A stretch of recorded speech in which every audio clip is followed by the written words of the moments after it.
नमस्कार दोस्तों, आज मैं आपको वैकुंठ चतुर्दशी व्रत में सुनी जाने वाली गणेश भगवान की कहानी सुनाने जा रही हूँ। प्रेम से बोलिए गणेश भगवान की जय हो, विष्णु भगवान की जय हो, भोलेनाथ की जय हो।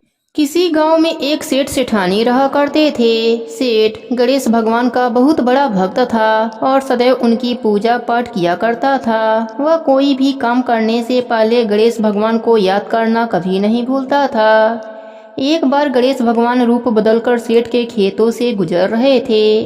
गणेश भगवान को रास्ते में भूख लगी तो उसी सेठ के खेत से गेहूं के 12 दाने तोड़कर खा लिए। फिर उन्होंने सोचा, अरे मैं तो भूख से बेहाल होकर सेठ से बिना पूछे ही उसके खेतों से गेहूं के दाने खा लिए।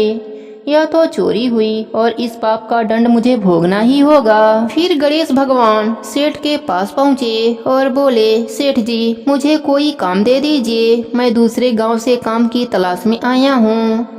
सेठ ने कहा, देखो मेरे काम में इस समय घाटा चल रहा है, इसलिए मैं तुम्हें काम तो दे दूंगा पर तनख्वाह नहीं दूंगा। इस तरह गणेश जी सेठ जी के घर काम करने लगे। एक दिन सेठानी शौच से निवृत्त होकर अपने हाथ को राख से धो रही थी तो नौकर बने गणेश भगवान ने कहा, सेठानी जी जब तक हम अपने हाथों को मिट्टी से नहीं धो लेते तब तक वह स्वच्छ नहीं होते, इसलिए आप अपने हाथों को मिट्टी से धोया करो। इस बात से सेठानी गुस्सा होकर नौकर की शिकायत सेठ जी से करी। सेठ जी ने कहा, गणेशा सही तो कह रहा है, जब तक हाथ मिट्टी से नहीं धो लेते तब तक हाथ स्वच्छ नहीं होते। यह गणेशा तो बहुत समझदारी की बातें करता है, हमारा भला सोचता है। सेठानी ने कहा, सुनो जी कल हमें गंगा स्नान के लिए जाना है, तुम चलोगे साथ? सेठ जी ने कहा, मुझे दुकान पर काम है, तुम गणेशा के साथ चली जाना। अगले दिन सेठानी गणेशा के साथ गंगा घाट पर पहुंच जाती है। सेठानी गंगा किनारे पर ही बैठकर स्नान कर रही होती है। गणेशा सेठानी को लेकर बीच गंगा में ले जाकर डुबकी लगवाकर वापस किनारे पर लाता है। इस बात से भी सेठानी बहुत गुस्सा होती है।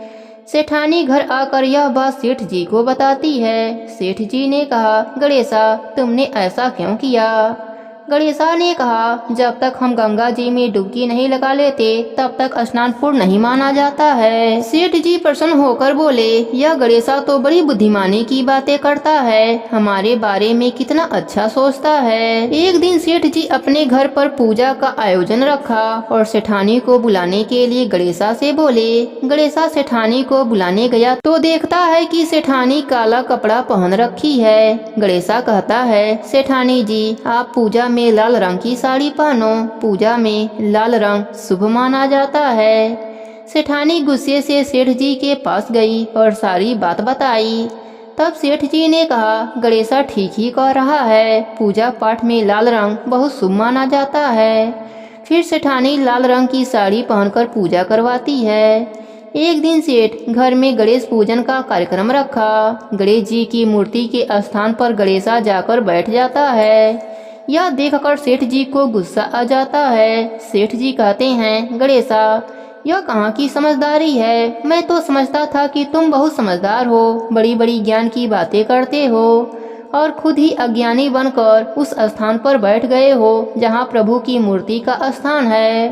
फिर गणेशा अपने असली रूप में आ जाते हैं। सेठ सेठानी हाथ जोड़कर कहते हैं, प्रभु आप मेरे घर नौकर के रूप में, हमसे बहुत बड़ी गलती हो गई प्रभु, हम आपको पहचान नहीं पाए, हमें क्षमा कर दो भगवान।